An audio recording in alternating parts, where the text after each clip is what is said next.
capa de livro, uma chamada de um filme... Tem que chamar atenção, né? Querendo ou não. Mas agora você me falou, você vai ter que me explicar. Por que robôs fumam?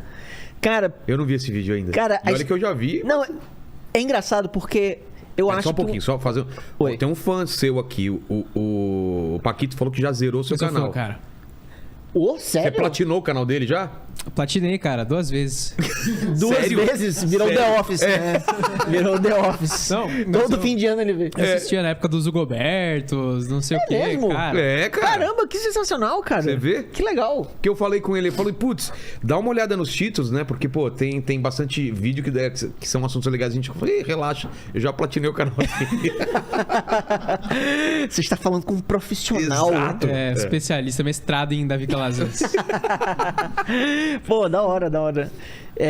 Dos robôs. Sim, o dos robôs, né? O dos robôs é engraçado porque, assim, antes de explicar isso, eu queria só dizer, assim, que eu acho que toda história pode ser contada de um jeito que ela pode se tornar uma boa história. Então, concordo.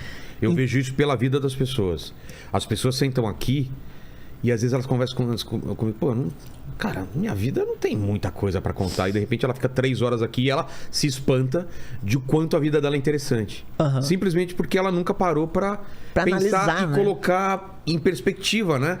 E aí quando tem outra pessoa prestando atenção e perguntando mais sobre aquilo, ela se aprofunda e fala, caramba, velho, não sabia que isso era interessante. Claro, porque você viveu, você tava lá. Aí acha normal, né? Eu capotei 1 vez, 2 vezes e não aconteceu. Caramba, como foi esse capotamento? É uma coisa que então, assim, eu também acredito nisso que você falou. Toda história bem contada, ela é muito interessante. Mas, assim, é engraçado porque, assim, o que eu quero dizer não é nem, tipo, da vida inteira da pessoa, porque realmente deve ter acontecido alguma coisa interessante na vida de uma pessoa inteira, né? Assim, claro. Sendo que... Vamos pegar um momento específico da vida dela que aconteceu uma coisa que é desinteressante por natureza. Tá, uma tipo dor assim, de barriga. Pô, uma dor de barriga, ela foi comprar pão. Não é interessante isso, é super comum e banal, mas tipo, eu acho que tem como contar de uma maneira que torna aquilo interessante, sabe? Concordo. Porque você, de repente, enfim, sabe melhor do que eu, talvez, porque escreveu um livro, né? E como comediante, nada mais é do que pegar coisas comuns e virar e transformar aquilo numa coisa legal. Exatamente. Isso que eu acho muito legal da comédia, da comunicação, no geral, né? Porque você pega uma coisa que é totalmente banal, você vai subvertendo, você faz com que a pessoa espere uma coisa no final e aí depois você bota outra num plot twist. Exato. Ou então você omite uma informação essencial que no final você dá, assim, a pessoa fica curiosa, querendo saber mais. Isso torna interessante. Você usa a estrutura de filme, de qualquer coisa, né? 3 atos, por exemplo, né? Eu gosto. Você coloca o problema, você complica esse problema e dá a resolução. Exatamente. Que é a base de toda a história que é contada, né? Exatamente. Todo vídeo do Ponto em Comum eu penso qual que é o problema. E aí depois eu vou pensar numa solução do problema e às vezes a solução é super besta. Sendo que eu tento pensar, ok, mas como eu vou chegar até essa solução besta?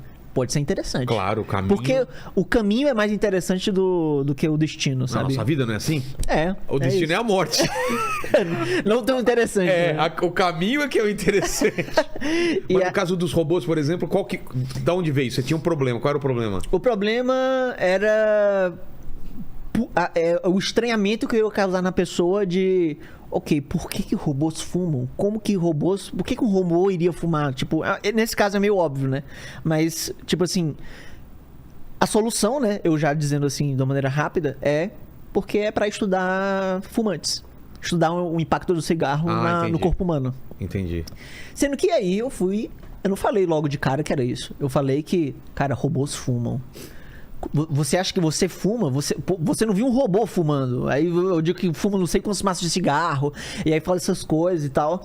E aí eu meio que omiti nessa história que não é um robô humanoide que pega um cigarro e fuma porque tá num domingo aí com uísque, né? É isso que a pessoa faz na cabeça dela. Exatamente. De um robô humanoide fumando. Então é legal essas coisas da comunicação que você às vezes omite alguns detalhes que você pressupõe o que a pessoa já pensa quando clica naquele vídeo, e aí você vai moldando o que ela pensa até chegar num ponto onde você quer.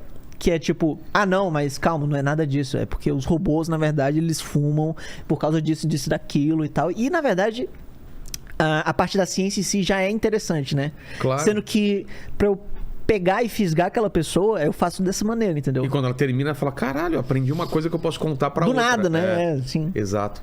Que é muito legal nesse caso, tem uma tecnologia que é um chipzinho que os caras, eles simplesmente fazem uma camada de célula e aí lá são células pulmonares, células sanguíneas também, e aí ele consegue pegar a fumaça de um cigarro, literalmente, que um robô, que não é um humanoide, é uma caixa. Sim. Você vê assim, é um cubo sem graça com uns buraquinhos, você bota cigarro e ele vai fumando que nem uma caipora ali dentro, nem uma Maria Fumaça. E aí, tipo. Tem sensores? Tem o quê? Tem sensores e essa fumaça, ela vai sendo inalada de um padrão que é um padrão humano, entendeu?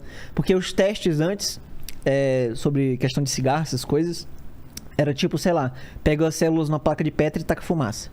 Mas não é um padrão de fumo humano, entendeu? Tá. E aí isso simula algo mais próximo da realidade, que aí pode chegar, por exemplo, a entender melhor os efeitos danosos de fumaça, enfim, e aí ajuda a vida de quem é fumante e quem não é fumante também. E não mata o macaco, né? Exatamente. Nossa, você sabia disso? Não, era feito com macacos. Mas eu imaginei, né? Que os caras colocavam macaco pra fumar. Inclusive tinha série nos anos 80 de macaco fumando. Não sei se você lembra disso. E usavam ratos também. Eles botavam ratos num recipiente fechado e tacavam fumaça nele. Nossa, que dor, cara. Não é legal, não é legal. Mas aí é legal como ver com essa tecnologia. Meu pai fazia isso dentro do carro e eu não era um rato. Talvez. Anos 80 era brabo, cara. Você dentro de um Fusca, com a janela fechada, seu pai fumando e sua mãe fumando e você atrás e, tipo, nem aí. Os caras fumavam no trem, né? No avião. Não, no avião, cara. Restaurante. Até tal poltrona era pra fumante. A fumaça ela respeitava, então ela ia até a poltrona 38. Da 38 pra frente ela não ia. Como se a fumaça pudesse. A fumaça soubesse a lei, assim, né? Era doido, cara, é bizarro pensar como as coisas mudam de repente, né? Porque era totalmente aceitável isso. Balada, né? cara. Você sai com o olho ardendo, porque era aquela fumaça, a galera fumando na balada, cara. Imagina como você chegava com aquela roupa, você tinha que jogar fora daquele cheiro. Não, e viralizou, acho que foi durante a pandemia, um pouco antes, aquela história do Roda Viva do Paulo Maluf, sendo a pessoa mais sensata na sala. E todo mundo... não, mas eu tenho que ter o meu direito de fumar, porque eu posso fumar, porque é meu direito. E aí, tipo... o Paulo Maluf... Cara, e o garçom, hein?